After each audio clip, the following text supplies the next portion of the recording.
One of the most endearing fantasy stories is a tale of a boy who wouldn't grow up, and his adventures in the faraway land of Neverland.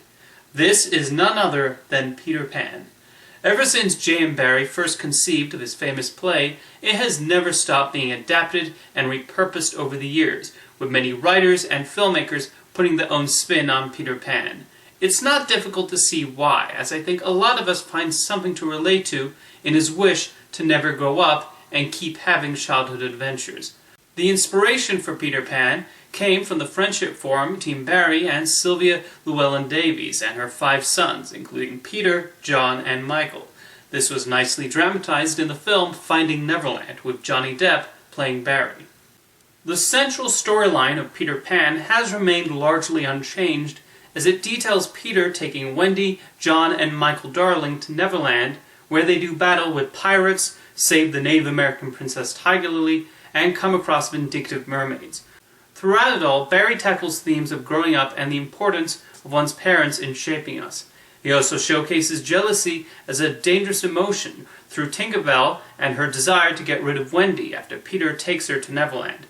J. M. Barrie used quite a number of clever conventions in depicting this fantastical story on stage. Peter was played not by a young boy, but rather an adult woman, a tradition that has continued through many stage and screen incarnations. Tinker Bell was portrayed on stage by a shining light, and in a famous moment of audience participation, Peter would ask those watching to clap their hands and say they do believe in fairies after she has been poisoned.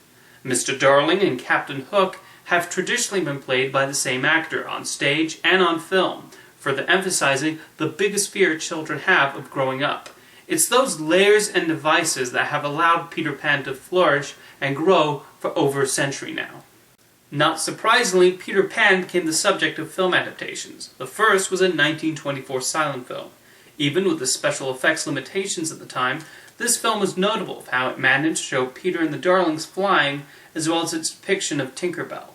One can certainly see this production later had an influence on Disney's famous animated adaptation.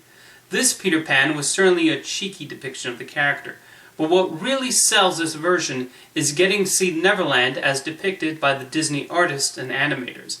Mary Blair deserves a lot of the credit for the lush artwork here, as Neverland is depicted as a place any child would want to go to, but also one with plenty of dangers. Disney's Peter Pan was also the first time a male actor played the role, with Bobby Driscoll voicing him, and bringing the necessary spirit, but also the immaturity of the character. Milt Kahl, the supervising animator for Peter, found it a challenge to depict the illusion of flight, but realized they weren't so much flying as floating. And that was key in creating some excellent sword fights between Peter Pan and Captain Hook. Speaking of Hook, one can argue he was the real star of the show, with Hans Conried delightfully digging into the role, and making him both a comical oaf as well as a worthy adversary for Peter Pan. Tinker Bell was also a scene stealer, with animator Mark Davis giving her the right amount of spunk and rage. Disney would later make her one of the company's official mascots, albeit softening her considerably over the years. Disney's animated Peter Pan really is a delight, with memorable music, fantastic animation, and a great set of characters. Many years later, Steven Spielberg decided to do his own take on Peter Pan, but this time looking at what would happen if he actually left Neverland and grew up. Hook brilliantly expands on the mythology laid down by Barrie and creates a touching story about fatherhood. This film was made not long after Spielberg got children of his own, and one can see his fear of being a workaholic like Peter Banning. I've often talked of my dislike for this cliché, but Hook works because Peter really has been consumed by his work and not given the proper love and support to his children. The sequence in which Peter remembers his childhood and learns to fly again is one of Spielberg's best sequences, and incredibly moving. Spielberg has said he's not fond of how Neverland was depicted in Hook, but I think the sets fit the whole idea of it coming from a child's imagination, and having a theme park look works to the film's advantage. Add on top of that John Williams' magical score, the impressive special effects, and brilliant performances from Dustin Hoffman and Robin Williams, and this becomes a worthy addition to the Peter Pan canon. Steven Spielberg may not look at Hook with the highest opinion, but this remains one of my favorite films he's done. In 2003, P.J. Hogan brought his vision of Peter Pan to the screen in a fairly faithful take on the story. What stands out about this version is how it digs deeply into the psychology of Peter Pan and the consequences of not leaving one's childhood state and thus never feeling true love. He certainly feels things about Wendy, but can he fully express them? Peter has never really known how to showcase his emotions, and here comes this girl who's able to bring them out in unexpected ways. Hogan shows such a devotion to portraying the play on screen, he even finds a way to adapt the I do believe in fairies scene without falling into cheesiness, with a lot of credit also going to James Newton Howard's score. Disney may have overdone the use of this music in their theme park commercials, but seen in the context of this film, it is properly effective. There's also an unsettling element explored with Captain Hook. Oh, hello to Jason Isaacs, by the way. There's an uncomfortable dynamic in how Hook is almost predatory in his pursuit of Wendy. This is not a goofy Captain Hook at all, and Isaac shows off the threat he is. This adaptation has developed a strong cult following, and it's not hard to see why, as it's quite an accomplished fantasy adventure. Recently, we got the 2015 version of Pan, and it wasn't so warmly received. With every film that comes out that is widely derided, I will watch it with the intent of being a champion, and possibly finding things to appreciate that maybe others didn't. Sadly, I have to agree with the consensus on this movie. For Pan, the filmmakers opted to go the prequel route and show how Peter Pan got to Neverland and learned to fly. That's fine enough, but then it proceeds to attach the most contrived and oddly specific prophecy to Peter, and it takes away some of the magic of the story.